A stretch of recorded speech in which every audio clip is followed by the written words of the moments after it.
Wow, long time no VOD. But here we are. This is a patch 9.13 replay that we're going to be watching. I'm just going to quickly check the sound settings saved. Perfect. What am I doing? Removing time controls. Okay. So this replay is sort of, hang on, before I do that I should probably change the fog of war and then hard lock it to me. There we go. This replay is not going to be a serious replay analysis, and the reason for that is mostly because, well, one, this game doesn't have serious analysis available, at least not in the same detail that I usually do, and you're starting to see that now, and it just sort of, from this point, it only gets less serious as the game goes on.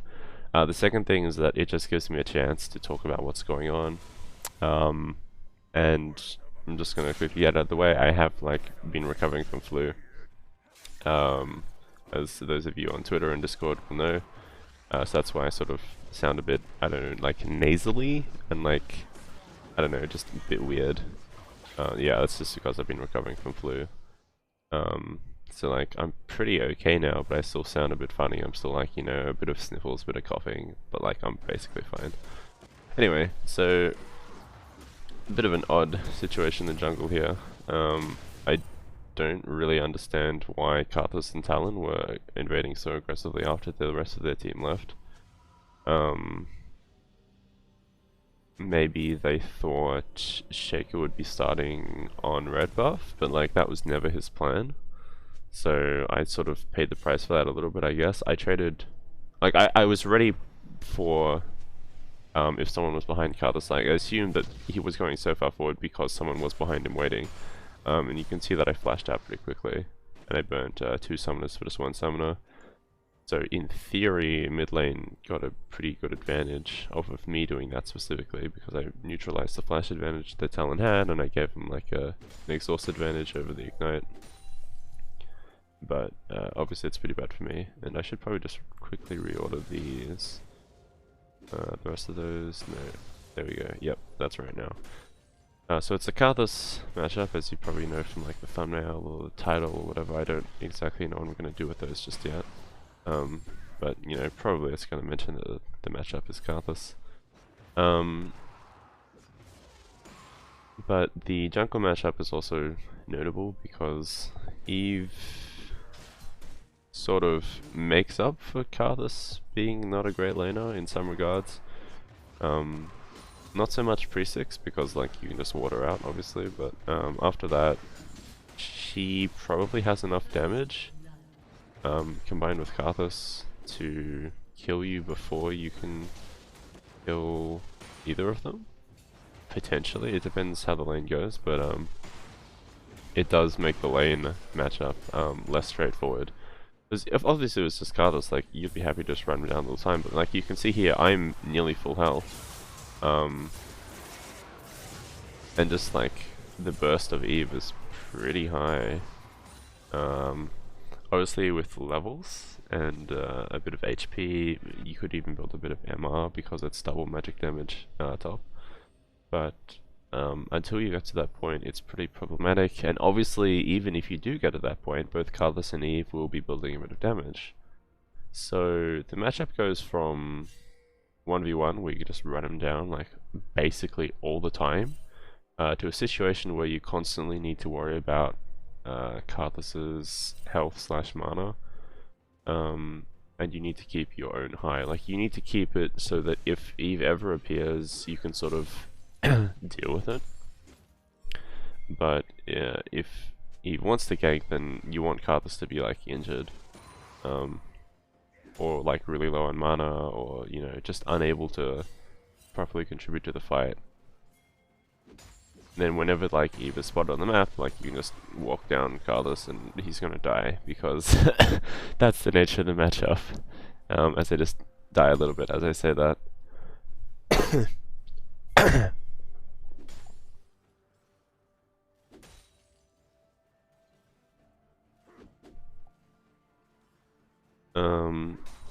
So Shaco sort of does also have a lot of pressure in a lane.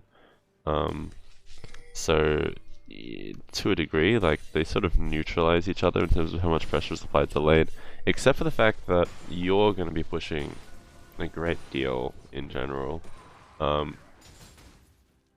You're basically either pushing pretty hard or you're just straight up freezing. Right now I'm trying to push because I just don't want the wave to be where it is. And like, if you're harassing with Q, you can't really freeze unless the wave is already pretty hard frozen. So just resetting the wave means I can go back to setting up more of a freeze if I want to.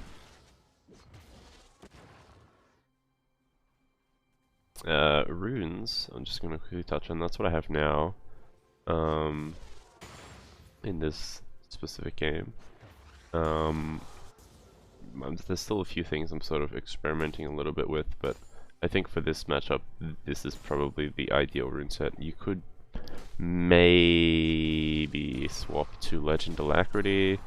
I personally wouldn't, but I know some people prefer it. And I do actually have an article on that on my website if you're interested in reading that and getting sort of a nice breakdown on the two. And you can see there, like, that's the nature of Olaf versus Karthus whenever you're not too worried about Eve. Or just whenever you don't really care. Because if Eve appeared there, I had R. It's pretty unlikely as Talent jumps in and kills himself. And then Karthus spends ult because he doesn't think about Triumph. But yeah, like I was saying, if Eve appeared there, it was pretty safe for me. Karthus didn't have flash, I did have flash. And you see he just took a lot of damage from me. Even though I didn't have a CDR, it didn't matter too much. So yeah, really quite a good matchup there. As long as you can dodge Skittles. Anyway, so that's like basically the entire matchup. That's what's been shown so far. That's all you need to worry about. So what I'm just going to talk about for a little bit, given that this is the meme game with limited serious analysis, is what the plans are in the future. So I guess as a bit of a precursor to discussing any of that, it might be helpful to know, and if you're active on my Discord server then you'll already know this, but it turns out there was like a really dumb thing just in the room I was sleeping in. There was a cooling vent for like a central cooler, which we just leave those vents open so you can actually, you know, use the cooler during summer. But it turns out that for some reason the vent in my room, even when the cooler is not being used, it just sort of streams in cold air from outside. And obviously that's pretty crap. And for the years I had thought that that problem was actually just my windows were leaking cold air, because the windows in our house are legitimately quite bad, quite old. They do leak quite a bit of air. Like in most of the rooms in the house, if you put your hand like against the window, or not against the window itself, but like on the edge of the window, like where it makes contact with the wall, then you can like legitimately feel a bit of a draft. So I just always assumed that because there's a huge window in my room, right next to sort of the head of my bed, that this draft in my room was being caused by the window. But no, it turns out it's actually, at least primarily, at least like 90% of it was just being caused by this vent. And you can see how few fucks I give in this matchup against Karthus. Potentially I could have even just dove him there.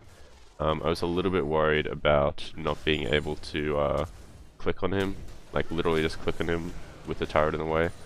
So I decided not to go for it, plus maybe Eve was baiting, but then she appeared mid, so it was pretty safe to go.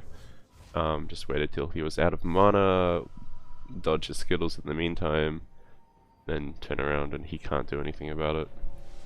Yes, back to the vent. So I realized it was the vent after years of being extremely frustrated by my windows and having no really way to fix them. And I closed the vent and now I've been sleeping better, and that's been going on for like 2 months, and in those 2 months I've released more content than in the last 12 months before that. So that's kind of worrying that it took me this long to realize it, and I feel really dumb, but it's been pretty great actually being able to do things. And to sort of have more energy in my tank. So the plan right now is that I'm releasing an article on my site roughly every 2 weeks, give or take. As we just get into a quick fight here, I don't need my ult here because he doesn't have like anything. And you can see I'm just running him down. I have a pretty decent power advantage over him. Like I have Cleaver, he has Roar, but his Roar is unstacked. I also have the upgraded boots, and I have a little bit of extra AD from the longsword and the Doran's blade. But even if I didn't have any of those things, I could probably still run him down just because that's how the matchup goes. Karthus doesn't like have safety tools. So someone who's able to just chase people down like Olaf is just really effective against him. As long as Karthus doesn't, like as long as Karthus isn't a god and like lands all his skittles. And as long as Eve isn't waiting on the wings with like 5 kills and like crazy items, then yeah, you can basically just run Karthus down like I've been doing. But back to reality. So yeah, every couple of weeks or so I'm releasing an article. The Olaf guide, I'm tentatively trying, like my best case goal is to get it released on September the 27th, which is in about a couple months. And getting it done by that time, I think, based on the work I've been doing in the last 2 months, I think it is possible. But it's also unclear exactly how much time it takes to write each section. Because not only do I have sort of the standard amount of, you know, you can get writer's block, you can get like where your brain just doesn't want to synthesize information yet. As I wasted TP to try to save the Seraph.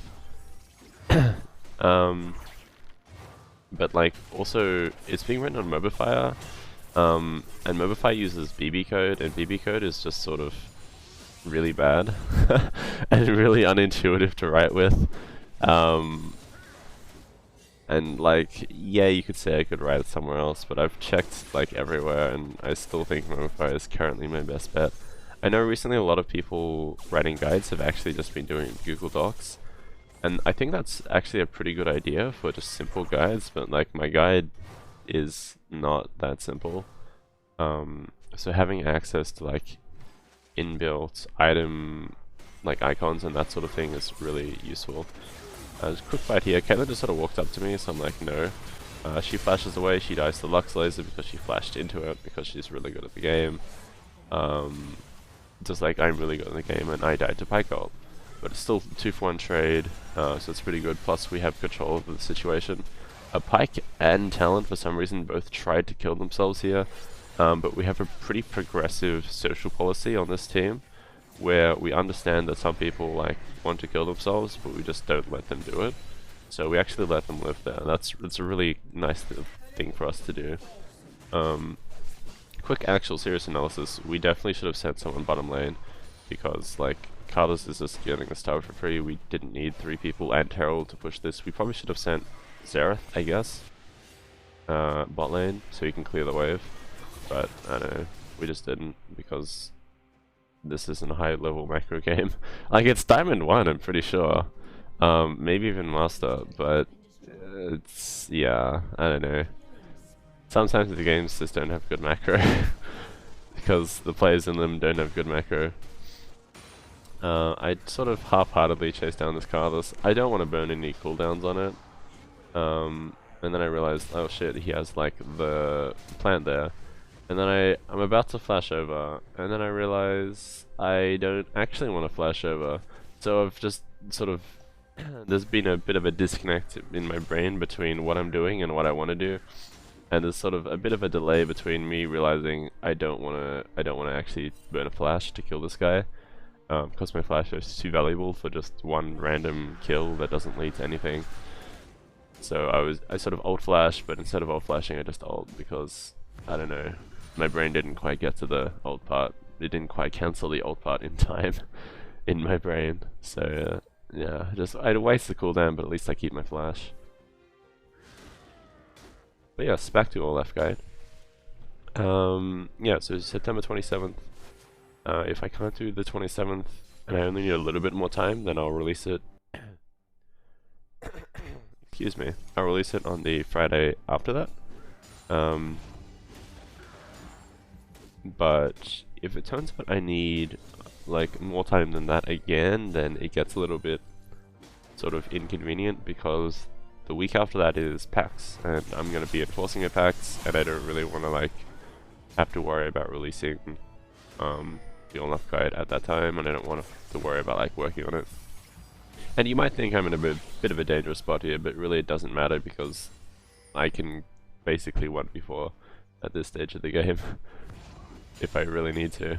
Or at the very least, like I can trade 1-for-1, 1v4. So like it looks really dumb, but it's mostly looking really dumb because our macro is really dumb.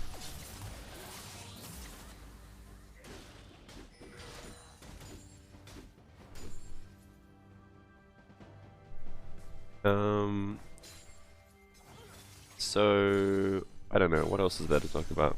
I have made that sort of Olaf infographic thing, which you can check out if you're interested. As I previously mentioned, I did make an article on Bloodline versus Alacrity on Olaf, and you can sort of apply that a little bit to other top lane champions, but it was made specifically for Olaf.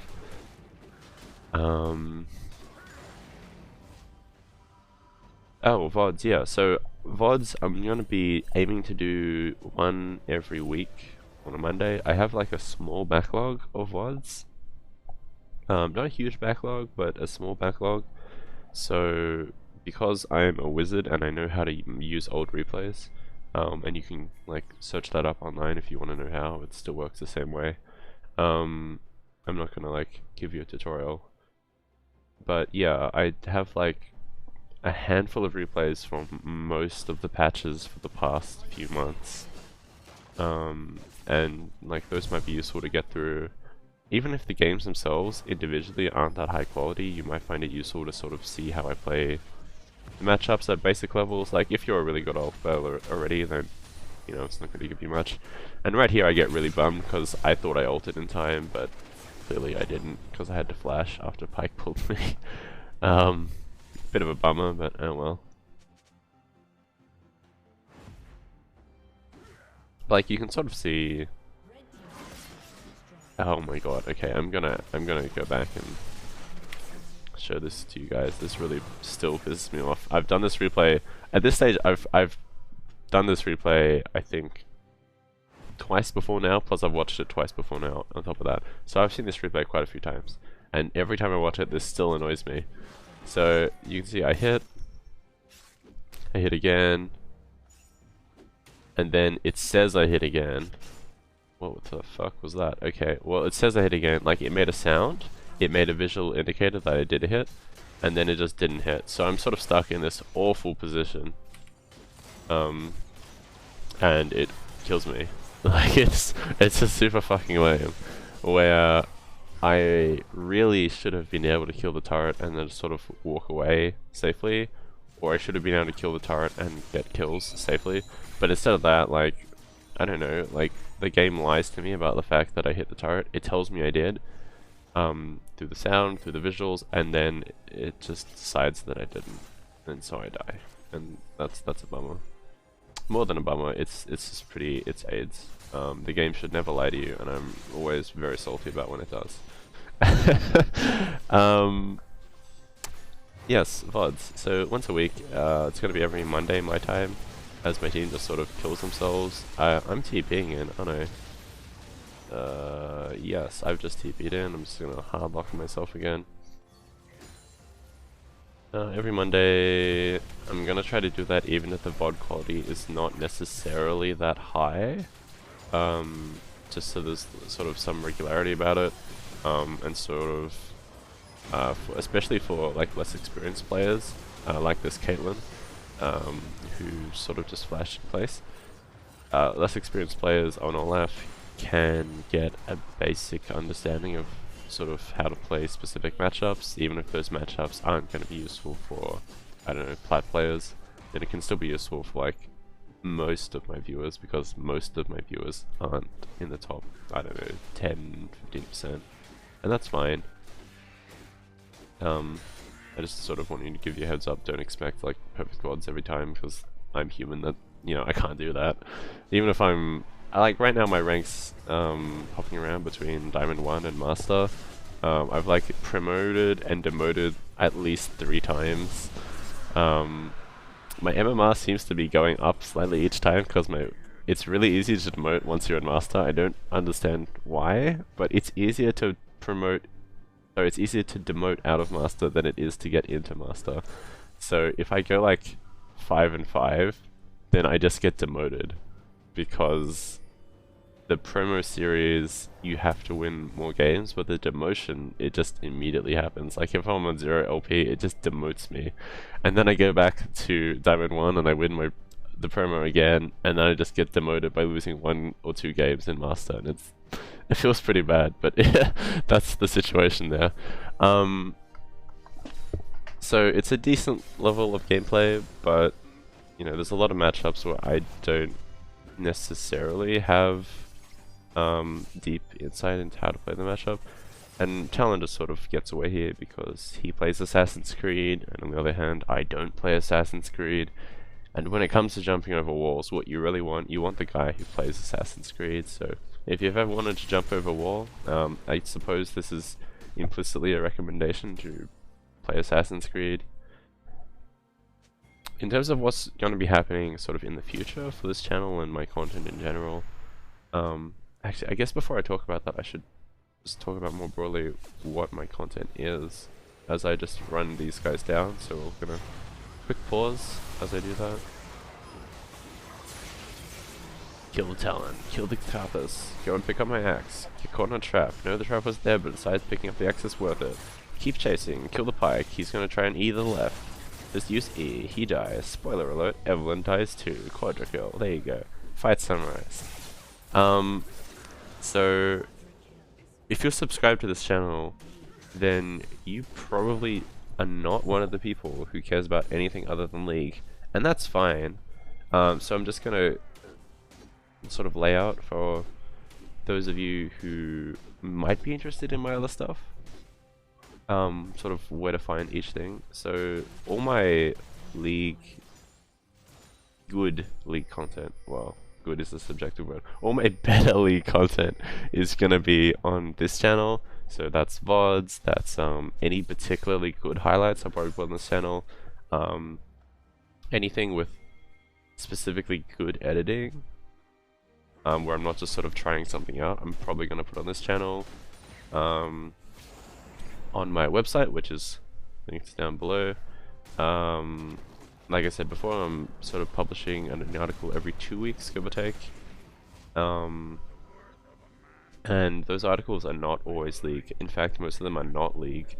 Some of them are about like PC hardware, some of them are about other games like Rise of Nations, Rainbow Six Siege. I did 1 or 2 about Alien Swarm back in the day, but no one really plays it anymore, so I stopped writing about it. What else? No, that's really about it, I think, of the like ones I sort of write about regularly. And you're about to watch me 1v4 because reasons. And sort of this situation does frustrate me quite a bit, where I am absolutely capable of being so strong that as long as my team is sort of with me, then the fight is so easy to win. But unfortunately my team just sort of goes in a few at a time, and so everyone dies and I have to sort of clean up when I see an opportunity. And so to everyone else that's like, holy shit, he just did that, but like I'm just sitting there, I enjoyed doing that, it felt good, but at the same time I'm just pretty frustrated that it happened. Like, it shouldn't need to go that way, is sort of my concern, my complaint, I suppose. And that's one of the more difficult parts of playing Olaf and solo queue once you sort of reach the higher ranks. Maybe in the lower ranks as well, I'm not sure.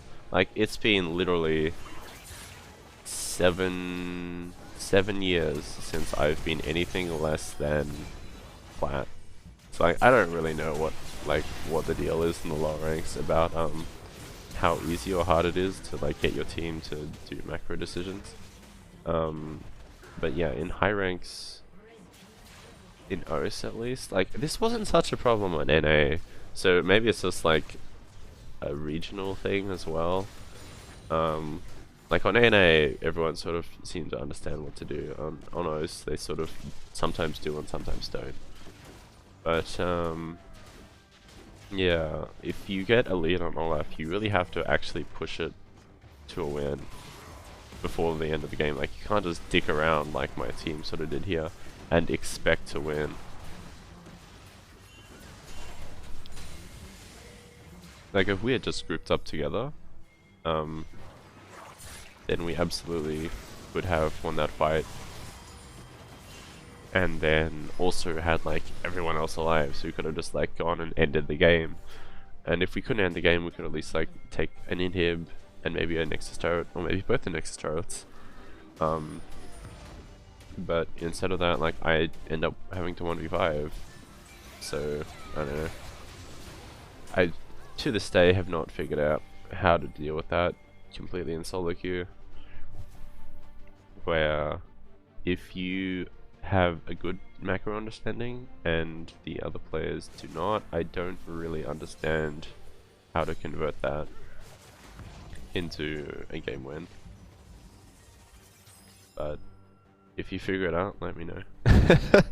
Like, there's things you can do. Like, you can, if there's something that really bad, you're completely sure it's the wrong play, then spam pinging can work, but it also like frustrates your team, and like I feel bad doing it. I just sort of feel like a dick if I spam ping all the time. But then proactively, like, people just sometimes will listen to, hey, group up at X location so that we can, you know, win the game, because that's probably what we're here for. People sometimes don't listen. And so you're stuck in this situation where Olaf's lead just sort of dwindles away in a lot of the games that I play. Again, I guess it depends a little bit based on region. Like, I don't have extensive experience in any region except OS and NA, and even on NA, like, it's been a long time, and obviously I was playing on 200 ping. Like, I was playing in Diamond 1 in NA with 200 pings. Like, in terms of proportionally where I was, it's a pretty similar experience overall, I think. Oh, sorry, a pretty similar percentile to what I have on OS. Hang on, this is actually important, so I'm just gonna quickly talk about that. When you're this far ahead, and I'm not gonna talk about this TP, when you're this far ahead, but it's not important. It's not because it's like bad, it's just it's inconsequential. When you're this far ahead, what you need to do is avoid ways that you can lose. With a lead as large as ours, we have quad drakes, we have nearly 10,000 gold lead, and I literally just 1v5'd earlier. What you should be doing is finding ways to not lose. Like, you deny the enemy their win condition. And so what I was doing as I walked around was I was just queuing into bushes and like over walls and stuff to make sure I wasn't about to be ambushed. And Lux should have been doing this here, but instead of like safely using her E or whatever, she just sort of walked up to the bush and died. So whenever you have a lead, just deny the enemy win conditions, because you're gonna have like 3,000 different ways that you can win because you have a huge lead, and they have like 5 ways that they can win because they have like a substantial deficit, and like they can't do anything about that. So just, yeah, figure out how they can win and don't let it happen. If Lux was alive here, then we probably could have... sorry, if Lux was alive and if Shaco hadn't also killed himself, then we could have easily just pushed this in. Like, you can see with 2 or 3 people, we're basically already able to push them off entirely just on our own. and just we're sort of missing that last little bit extra damage or little bit extra diving ability before we can actually straight up win the game.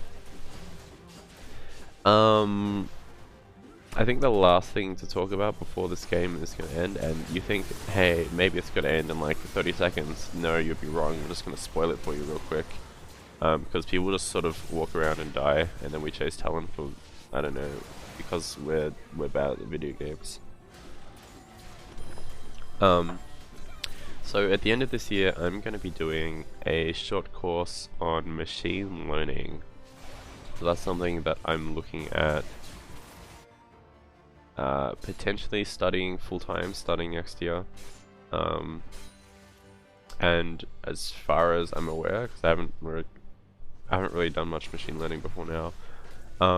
As far as I'm aware, like it's something that I'll be interested in. That's why I'm like doing it. But yeah, if the short course goes well, then I'm gonna be studying full time for like quite a while. And once I'm studying full time, I don't know exactly. Oh my god! Like just watch this. Everyone just like burns the flash. It's so frustrating as Olaf. When everyone just burns their flash to get away. Like, you go on one person, they flash away, you can't get to them anymore. You go on the next target, they flash away, you can't get to them anymore. And it took, like, the third target, and Kate had flash and decided not to use it. Before I could finally kill something, after burning all my cooldowns to do it. So yeah, this game is a bit of a shit show, but yeah, so if I do end up studying, then obviously I don't know how my content's gonna go. I know some people like do study full time and also like somehow figure out a way to like make content, but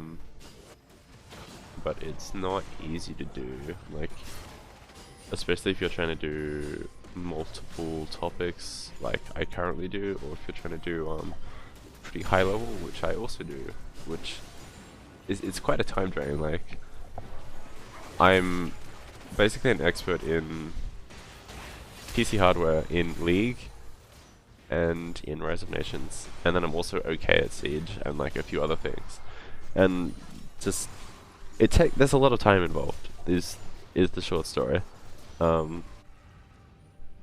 And obviously if I study full time I'm gonna have less time, so if that ends up happening, then I don't know, I will keep you guys updated.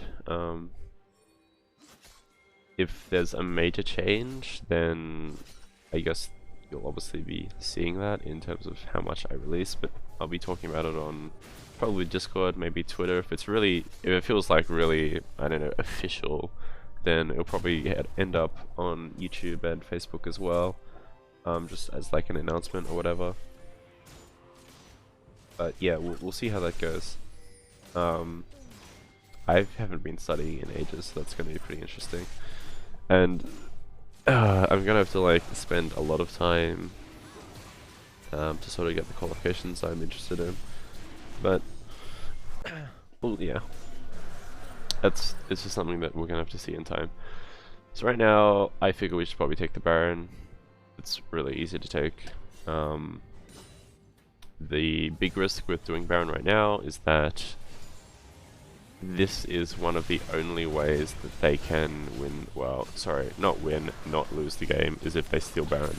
Fortunately, because there are a hex triple, I don't know the word, but like 6 super minions, 2 per lane, they have to lose their base to defend the Baron as well. And you can see Ezreal just TPs, he misses his ulti, spoiler alert. But yeah, he TPs into the base, and like you can see the super minions are basically doing more damage than he is. So it's basically like a fork in chess. That's basically what we just did. Baron or base, you choose. They chose Baron. They chose, I'm guessing incorrectly, but it was sort of a lose-lose either way. So I don't think it really mattered what they picked. And probably trying to contest the Baron was the better choice anyway. Because if they didn't contest the Baron, then we get Baron on Hex Triple, or whatever the word is, 6 super minions, and they just lose the game anyway.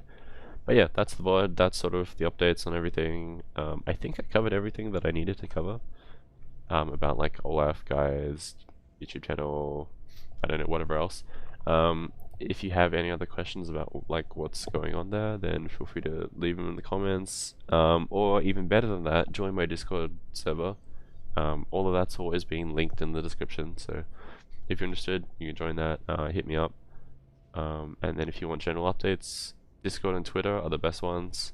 Facebook I only use for like the major officially sort of stuff. Like when I release an article, I'll put it on Facebook. But if there's just a minor update on like the Olaf guide, then that goes on Twitter or it goes on Discord or it goes on both. So there you go.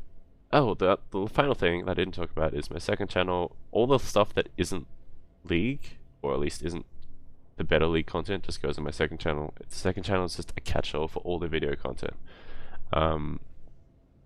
And then all the written content goes on my site. And then the Olaf guide goes on Mobify, plus wherever else I end up publishing it, if I end up publishing it anywhere else. But yeah, that I think finally covers it all. There should be another VOD right after this one, so if you're interested in a real VOD, then go watch that, and hopefully I will see you around.